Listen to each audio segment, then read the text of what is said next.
UP के कानपुर में आखिरकार 50,000 का इनामी दारोगा गिरफ्तार हो चुका है। दारोगा पर रेप का आरोप था और आरोपी 144 दिन से फरार चल रहा था, लेकिन आखिरकार पुलिस की गिरफ्त में आया।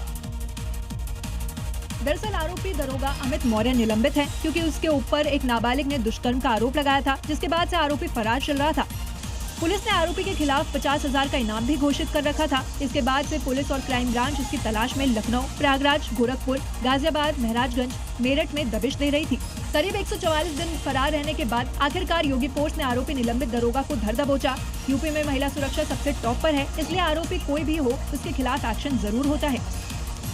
और इसी बीच एक बड़ी खबर है यूपी के मेरठ से, जहां पर भांजी की हत्या करके बाग में शव को फेंक दिया गया। हत्या का आरोपी मामा गिरफ्तार कर लिया गया है। लड़की का जो सौतेला भाई शोएब है वो फिलहाल फरार चल रहा है। शोएब सरताज ने मिलकर शव को ठिकाने लगाया था, ऐसे आरोप है। दरअसल लड़कों से बात करने पर मामा नाराज था, इसी वजह से भांजी का मर्डर करके दरअसल बाग में बगीचे में उसने शव को छिपा दिया था। इधर उत्तर प्रदेश में भीषण गर्मी के बीच अब बिजली के बिल वाला करंट लगने वाला है, क्योंकि यूपी में बिजली महंगी हो गई है। Uttar Pradesh power corporation limited UPPCL ने बिजली बिल पर 10% सरचार्ज वसूलने का फैसला किया।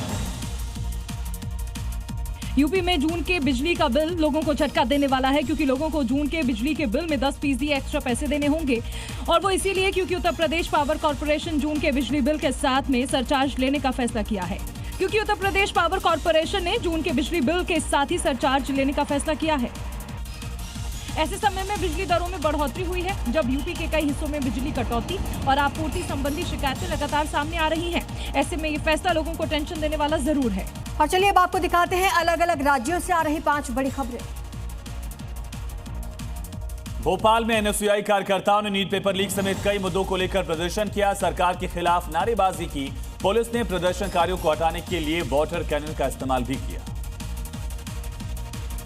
गुजरात के आणंद में रेलवे गेट पर बन रहे ओवरब्रिज का एक हिस्सा अचानक गिर गया। इससे मौके पर अफरा तफरी मच गई, लेकिन गनीमत ये रही कि इसमें किसी तरह कोई हताहत नहीं हुआ। सूचना के बाद रेलवे अधिकारी मौके पर पहुंचे और मामले की जांच में जुटे।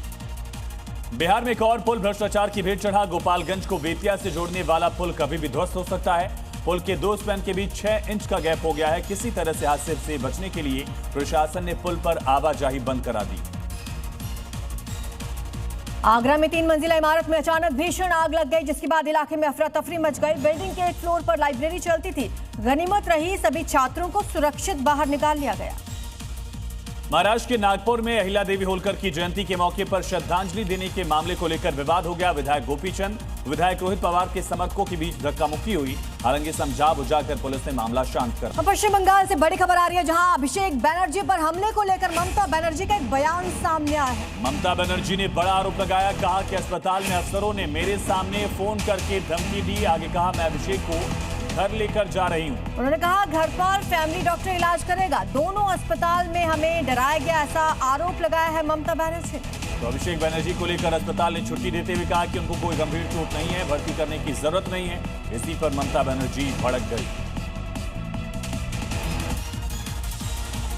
लेकिन ये हमला किसने कराया, कौन इसके पीछे है, ये जांच के बाद ही सामने आएगा। हमला उस वक्त हुआ जब वो टीएमसी कार्यकर्ता के घर उसके परिवार से मिलने जा रहे थे। उसी दौरान रास्ते में उन पर अंडे और पत्थर फेंके गए, जिसके बाद बैनर्जी की सुरक्षा में लगे सुरक्षाकर्मियों ने उन्हें हेलमेट पहनाया, लेकिन इसके बाद भी उन पर हमला होता रहा।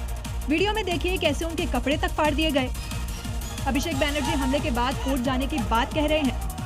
और जब से बंगाल में बीजेपी सरकार आई है, उसके बाद अभिषेक बैनर्जी की सिक्योरिटी कम कर दी गई है और अब ये हमला होना इसे लेकर अब टीएमसी आर पार के मूड में दिखाई दे रही है।